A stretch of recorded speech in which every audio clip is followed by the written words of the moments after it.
Find the number which when multiplied by 5 is increased by 196.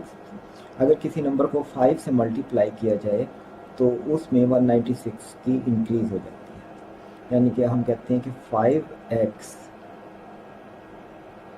Is equal to x plus 196, क्योंकि x को हमने 15 से multiply किया तो वो x के मुकाबले में 196 इंक्रीज हो गया। ये इधर आकर माइनस हो गया, 15x minus x is equal to 196 and 14x is equal to 196